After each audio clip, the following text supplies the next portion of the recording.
À l'une donc de cette édition, c'est le président égyptien Fattah al-Sisi qui a reçu aujourd'hui au palais présidentiel son homologue burundais Évariste Ndayishimiye. Après la cérémonie d'accueil officielle, les hymnes nationaux des deux pays ont été joués. L'examen des gardes d'honneur a été présenté. Les détails tout de suite.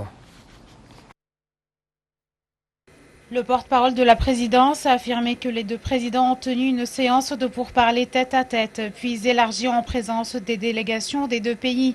Le président Abdel Fattah al-Sisi a salué la visite du président Évariste Ndayishimiye, la première en Égypte, et assuré sur l'importance des relations historiques étroites entre les deux pays ainsi que la coopération conjointe entre l'Égypte et le Burundi, une coopération que le président a tenu à renforcer dans tous les domaines, notamment économique, commercial, sécuritaire et militaire.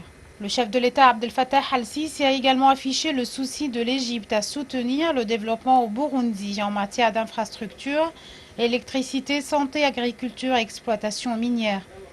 Le président burundais a de sa part affiché l'appréciation de son pays aux relations historiques étroites avec l'Égypte, appelant à les renforcer sur tous les volets. Monsieur Ndayishimiye a salué le rôle axial de l'Égypte sur le plan régional et ses efforts pour assurer la stabilité dans la région des Grands Lacs, l'Est de l'Afrique et les bassins du Nil.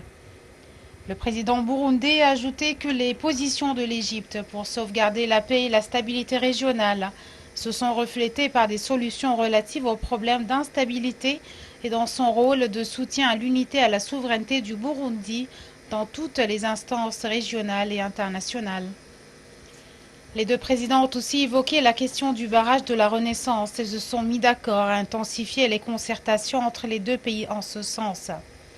Le président Abdel Fattah al-Sisi a réitéré l'importance absolue de la question de l'eau pour la population égyptienne, qui est une question de sécurité régionale et qui lui requiert de défendre son droit en eau, et ce à travers l'aboutissement à un accord juridique qui garantit des règles précises au remplissage et fonctionnement du barrage. À la fin de leurs entretiens, les deux présidents ont assisté à la signature de mémorandums d'entente dans le domaine de la gestion administrative des ressources en eau au Burundi, l'enseignement, l'information, le tourisme et la culture, de même que la dérogation mutuelle des visas d'entrée pour les teneurs de passeports officiels. Et à l'issue de leur séance de pourparlers bilatérales et des séances élargies au niveau des délégations des deux pays, les présidents Abdel Fattah al-Sisi et son homologue burundais Évariste Ndayishimiye ont tenu une conférence de presse conjointe. Le chef de l'État a assuré lors de cette conférence de presse l'appréciation de l'Égypte aux relations historiques étroites avec le Burundi, ajoutant que leurs entretiens à l'égard de plusieurs sujets d'ordre régional ont reflété un rapprochement des points de vue. Le chef de l'État a assuré la volonté de l'Égypte à développer la coopération conjointe afin de réaliser les objectifs de développement des deux pays. Les deux dirigeants se sont mis d'accord à intensifier la coopération dans le domaine de l'échange d'expertise, la fourniture de l'appui technique et le renforcement des capacités des cadres nationaux au Burundi. Le président al-Sisi a ajouté que les discussions ont porté sur les moyens de renforcer la coopération dans le domaine des ressources hydrauliques, l'irrigation, et de maximiser de manière durable les ressources du Nil. De surcroît, al-Sisi et Ndayishimiye ont évoqué la question du barrage de la Renaissance et ont assuré la nécessité d'aboutir à un accord juridique contraignant concernant le remplissage et le fonctionnement du barrage et qui ne néglige pas les droits essentiels des populations en eau.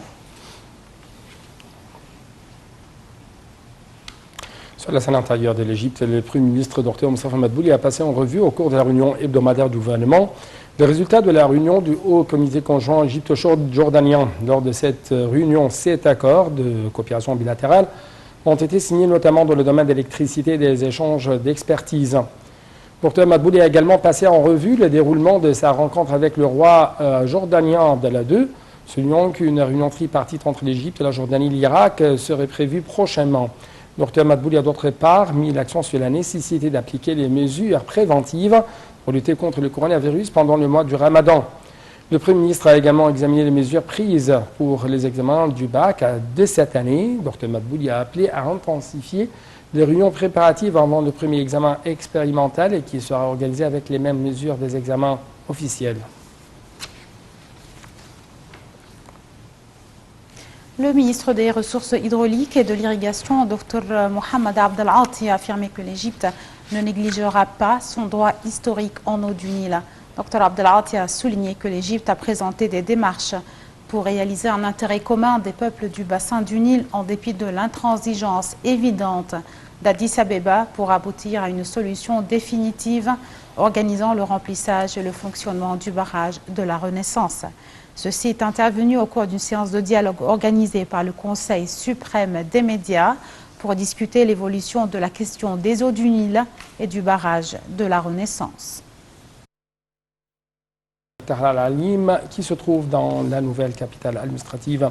Retour donc aux actualités nationales. L'amiral Oussama Rabia, président de l'autorité égyptienne du canal de Suez, la SCA, a affirmé dans un communiqué officiel que des opérations pour débloquer un porte-conteneurs échoué dans le canal de Suez se déroulaient aujourd'hui sur cette route commerciale. Selon ce communiqué, les unités de sauvetage et de remorqueurs de l'autorité poursuivaient leurs efforts pour débloquer l'Ever Given, navire de 400 mètres de longueur, bâton pavillon panamien.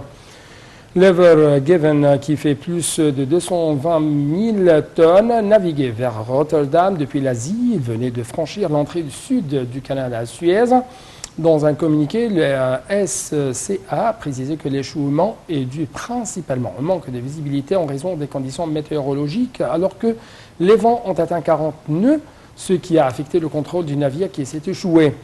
Elle a évoqué le vent de sable, phénomène courant en Égypte en cette période de l'année.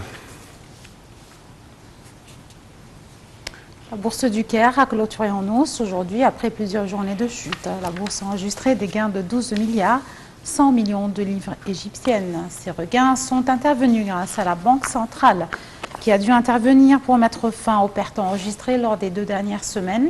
La Banque centrale a annoncé la création d'un fonds de soutien aux liquidités dans la bourse, et cela en coordination avec l'autorité de surveillance financière. Cela a aussitôt fait bouger les indices qui ont rebondi vers le haut. L'indice principal EGX30 a ainsi enregistré un gain de 2,2% pour atteindre 10 702 points.